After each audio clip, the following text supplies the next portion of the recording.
Assalamualaikum warahmatullahi wabarakatuh.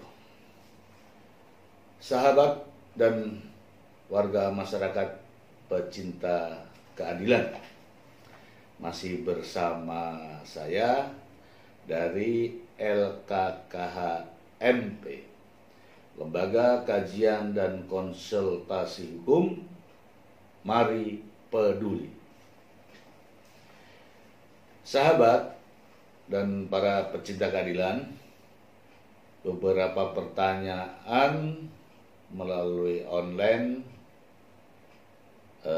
sampai kepada saya di meja saya, kemudian saya akan jawab kepada para sahabat dan pecinta keadilan sekalian.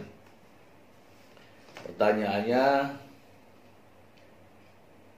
ya seperti biasa, apa itu LKKH MP?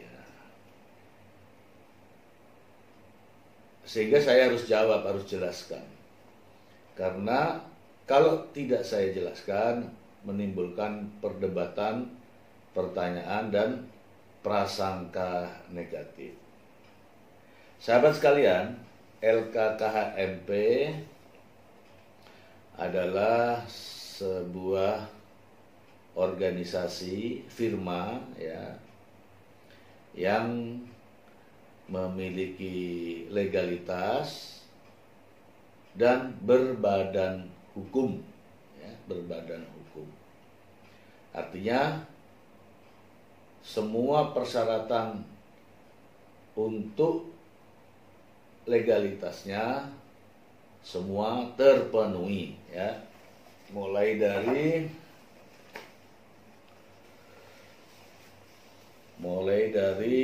Kementerian Hukum dan HAM. Nah, ini ya. Ya. Nanti saya akan screenshot ya. Kemudian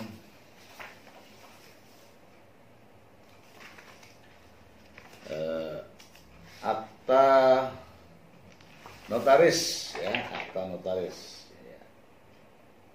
Ini.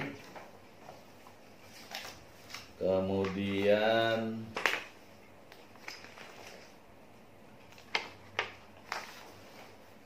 izin usaha. Ini ya. Kemudian ya, ini ya. Semuanya sudah terpenuhi ya. Oke. Kemudian ada lagi ya,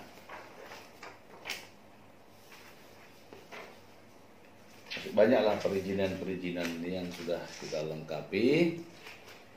Kemudian ini ya,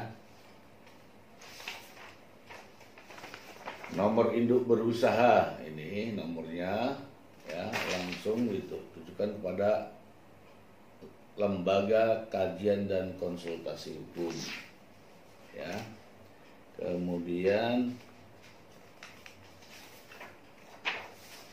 apa-apa usahanya ya, apa-apa usahanya ini.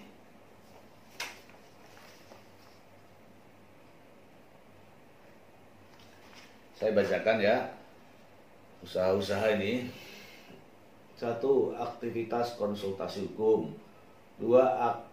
Aktivitas kehumasan. 3. Aktivitas hukum lainnya. 4. Aktivitas konsultasi manajemen lainnya.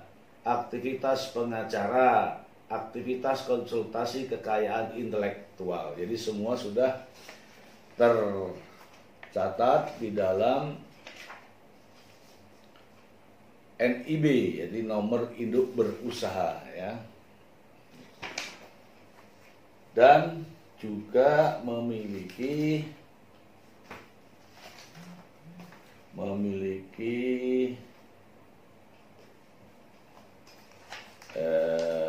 NPWP ya, NPWP ya, ini NPWP-nya nih.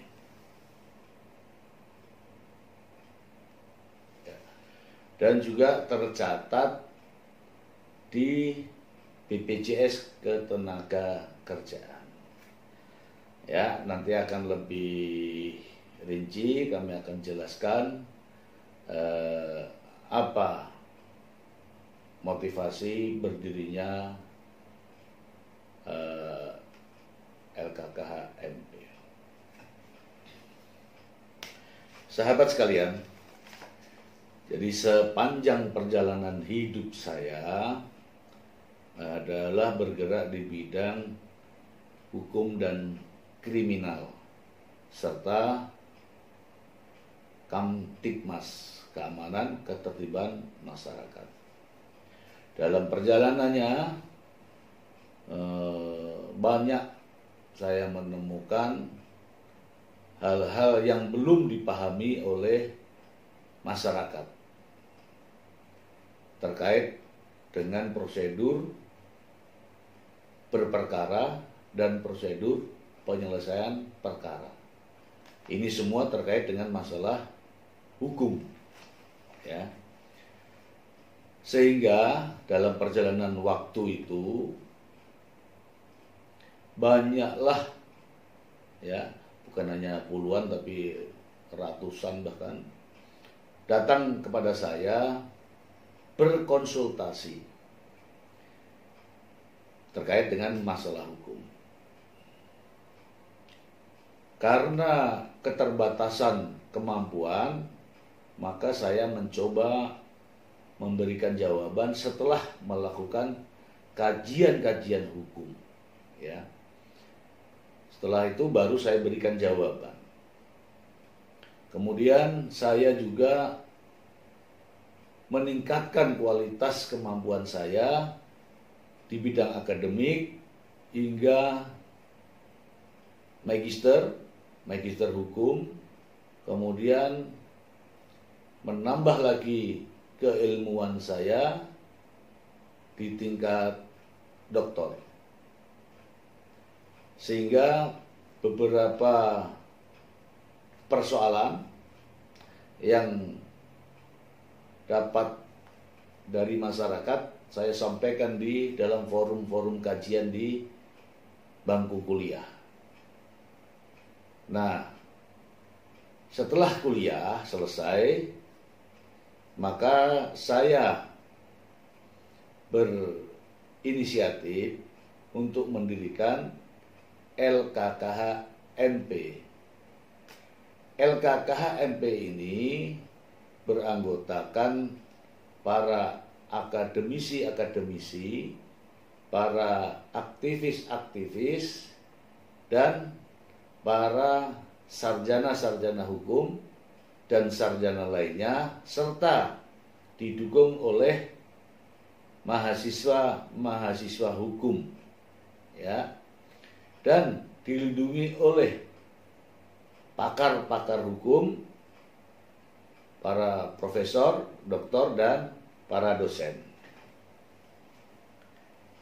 Nanti kami akan sampaikan, publikasikan kepada para sahabat dan warga masyarakat. Jadi keprihatinan saya muncul, ada beberapa masyarakat, warga masyarakat yang datang kepada saya. Ini saya ceritakan yang ingat saja, ya.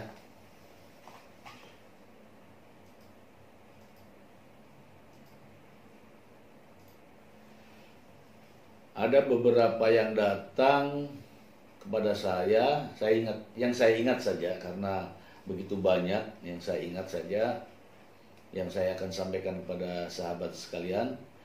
Pertama adalah yang saya ingat ini seorang kiai, ya, seorang ulama tiba-tiba datang kepada saya bersama istrinya, ya. Nama kiai tersebut saya masih ingat, namanya Kiai Yam, ya. Halo Pak Yam, masih ingat sama saya, ya. Pak Kiai itu datang dengan istrinya dan konsultasi kepada saya terkait dengan persoalan yang sedang dihadapinya. Setelah saya mendengarkan ceritanya, kronologisnya, kemudian kalau saya menyampaikan kepada Pak Kiai, kalau cerita ini benar seperti ini, seperti yang Pak Kiai sampaikan, maka saya berkesimpulan pada saat itu nih. Saya berkesimpulan bahwa kasus ini bukanlah kasus pidana.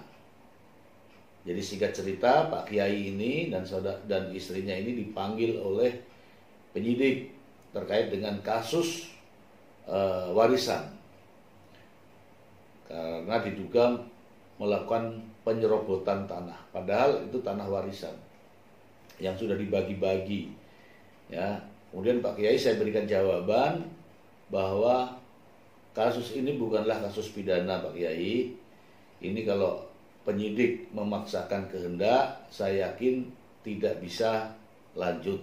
Ya, sampai saya bilang begini, potong leher saya kalau kasus ini bisa berlanjut. Akhirnya Pak Kiai memegang kata-kata saya, kemudian pulang. Beberapa waktu kemudian, saya tidak tahu bagaimana prosesnya, datang kembali. Yang tadinya itu datang Pak Kiai dengan istrinya, ini datang berikutnya ini Pak Kiai datang, istrinya, anaknya, menantunya, dan ipar-iparnya. Lebih banyak datangnya kepada saya. Ya, menyampaikan kepada saya bahwa syukur alhamdulillah apa yang Bapak sampaikan ternyata benar. Itu satu. Dan alhamdulillah sampai sekarang ini saya masih hubungan baik dengan Pak Kiai, dan insya Allah Pak Kiai masih ingat kata-kata saya.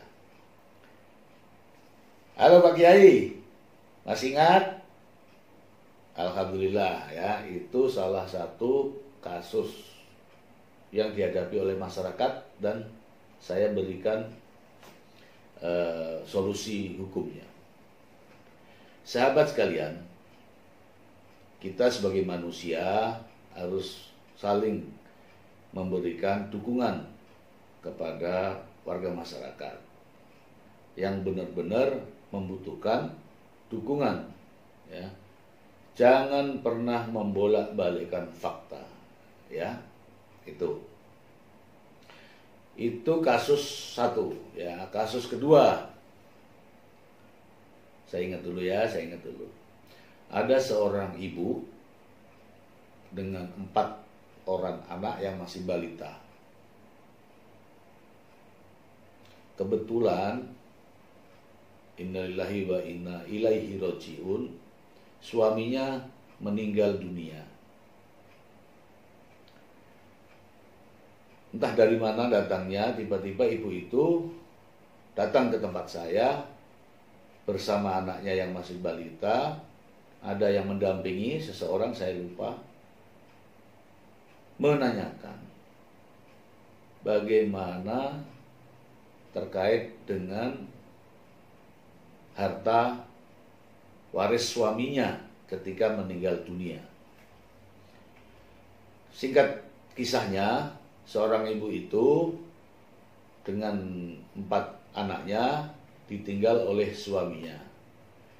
Ditinggal meninggal oleh suaminya. Namun harta-hartanya termasuk sertifikat, surat penting, sertifikat itu beberapa lokasi ya, itu dikuasai oleh adik suaminya. Sementara si ibu ini dan anak-anaknya ini tidak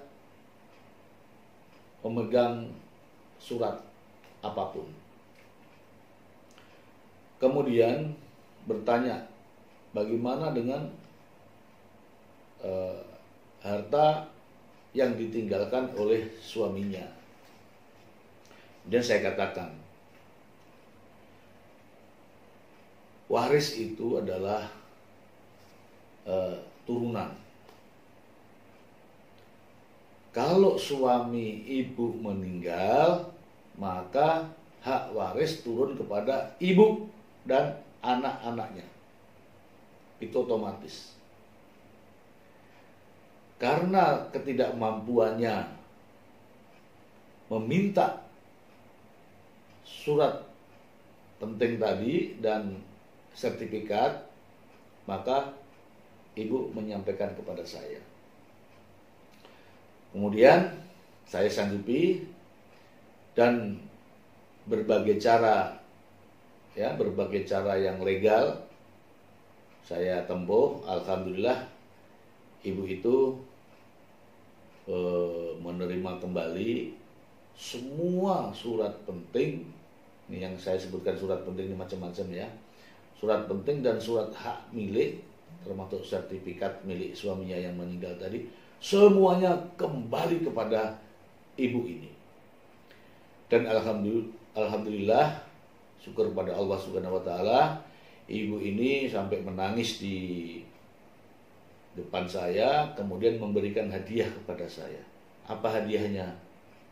Baju muslim, baju koko yang sampai saat ini masih saya simpan dan saya pergunakan untuk sholat. Gak ada pemberian yang lain. Baju itu luar biasa, alhamdulillah. Kemudian kasus berikutnya yang saya masih ingat, walaupun sebenarnya kasusnya puluhan bahkan ratusan, ya. Saya ingat kasus seorang ibu datang dari Kalimantan Timur. Saya masih ingat, ya, Banjarmasin atau mana, pokoknya Kalimantan Timur. Sampai tiba-tiba datang ke tempat saya. Ibu itu menyampaikan bahwa suaminya meninggal dunia. Namun sertifikat, ini kalau saya katakan sertifikat berarti sertifikatnya banyak. Sertifikat atas nama suaminya yang meninggal tadi dipegang oleh iparnya, ya mirip-mirip yang tadi. Padahal sertifikat itu atas nama suaminya. Dalam perjalanan hidup selama berumah tangga dikaruniai seorang anak. Nah, setelah meninggal, tanah-tanah yang dimiliki atau harta-harta yang dimiliki suami istri tadi, sertifikatnya justru dipegang oleh adiknya sang suami tadi. Karena saya memandang bahwa ini tidak benar, ceritanya ini ibu benar, kalau benar berarti analisa saya juga ikut benar. Kalau analisa saya benar, maka keputusan yang saya berikan atau solusi yang saya berikan insya Allah benar. Kemudian ibu ini mengadu kepada saya, bukan mengadu lah ya, berkonsultasi kepada saya. Kemudian saya berikan solusi. Dan alhamdulillah sertifikatnya kembali kepada ibu ini. Ibu ini, Ibu Hajah Sri ya, namanya Sri siapa saya nggak tahu. Nah, kalau saya buka-buka lagi mungkin saya ingat. Kemudian Ibu Sri ini kembali ke Kalimantan dengan mengucapkan terima kasih Pak. Ya, itu saja. Terima kasih. Sekarang sertifikatnya sudah ada di saya. Kemudian saya akan kembali ke Kalimantan. Ya, saya sampaikan terima kasih Bu. Ya, hak Ibu sudah kembali. Itu saja, tidak ada yang lain. Berikutnya ada satu kasus lagi yang lucu, menarik. Ini termasuk intrik, termasuk rekayasa. Ya, ada seorang ibu lagi ya, diamankan, dijadikan tersangka karena dituduh melakukan pencurian sepeda motor. Kemudian keluarganya berkonsultasi kepada saya. Mudah-mudahan ibu ini ingat saya ya, karena pernah datang ketemu saya. Jadi ceritanya begini sahabat. Ibu ini ke lapangan, karena di lapangan sepak bola, di lapangan itu ada keramaian. Bertemulah dia pada seorang laki-laki. Sampai di sana ceritanya, perdebatannya seperti apa. Akhirnya ibu ini mendorong sepeda motor milik yang laki-laki tadi. Ya, mereka saling kenal. Setelah didorong, karena ibu ini rupanya tidak bisa naik sepeda motor. Ya, kemudian ibu ini bawa motornya pulang dengan didorong. Sampai di rumah, motornya disimpan di dalam rumah. Ternyata si laki-laki yang di lapangan tadi ditanya sama keluarganya, ditanya, mana motornya? Hilang di lapangan. Kemudian muncullah yang namanya laporan terkait dengan pencurian sepeda motor. Kemudian singkat cerita, ibu ini dijadikan pelaku, ya, jadikan tersangka. Saya tidak sebutkan di mana ya, nanti tidak enak ya, etika saja. Kemudian datang keluarganya kepada saya bercerita bahwa sebenarnya antara laki-laki dan ibu ini punya utang, ya, tanda kutip punya utang. Utang itu lama tidak dibayar, kemudian tidak ada jawaban, kemudian ketemulah ibu ini di lapangan itu. Di lapangan itu kemudian terjadi pembicaraan. Mungkin ya, kalau kau tidak bayar, kasih motormu, mungkin seperti itu. Si lakinya mungkin menjawab, ya udah silahkan, gitu, karena tidak mampu bayar. Dibawalah motor si ibu ini, motor si laki-laki ini pulang oleh si ibu. Kemudian si laki-laki ini melaporkan bahwa kejadian pencurian motor. Nah, karena memang benar, menurut unsur pasal-pasalnya benar, mengambil barang milik orang lain untuk dikuasai, untuk dimiliki, itu benar, unsur pencuriannya benar.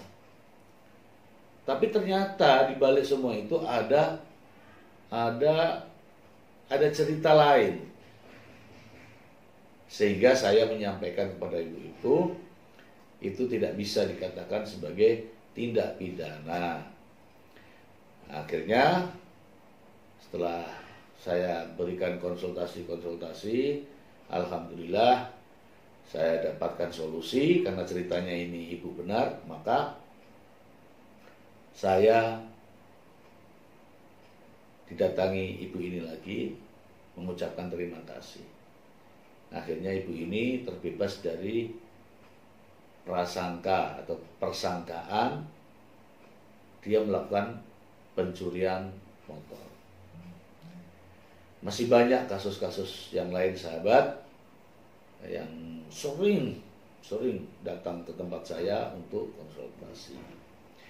Dari sinilah sehingga saya, dari pemikiran saya, dari batin saya, kemudian mencoba memberikan ruang kepada warga masyarakat untuk menjembatani agar warga masyarakat yang terkena persoalan-persoalan hukum dapat berkonsultasi gratis kepada saya. Ingat, apabila cerita, kisah, kronologis permasalahannya diceritakan dengan benar, maka insya Allah analisa saya insya Allah benar. Saya ulangi, jika kronologis ceritanya, faktanya diceritakan kepada saya itu benar, insya Allah analisa yang saya berikan benar. Dan jika analisa yang saya berikan itu benar, maka saya akan memberikan solusi. Dan insya Allah solusi itu benar. Ya, kalau ceritanya benar, analisanya benar, solusinya insya Allah benar. Dan alhamdulillah sahabat semua, bahwa beberapa kasus yang terjadi terkait dengan permasalahan hukum dapat diselesaikan dengan baik. Demikian sahabat, singkat cerita, saya membuat ide bersama teman-teman, para akademisi dan para ahli hukum untuk membuat sebuah firma ya, yang sudah disetujui oleh Kemenkumham, yaitu LKKH MP. LKKH itu Lembaga Kajian dan Konsultasi Hukum. MP adalah Mari Peduli. Nah, ini yang Mari Peduli adalah ketulusan hati dan kejernihan pikiran. Jadi tidak ada paksa-paksaan ya. Di mana saja ada orang yang bermasalah terkait dengan hukum, maka kita akan kaji ya dengan kepedulian. Demikian sahabat, mudah-mudahan ada manfaatnya untuk kita semua, dan berikan dukungan kepada kami agar dapat menjalankan amanah dengan maksimal. Prinsip kami adalah menegakkan keadilan di masyarakat dengan kebenaran. Demikian, terima kasih. Wassalamualaikum warahmatullahi wabarakatuh.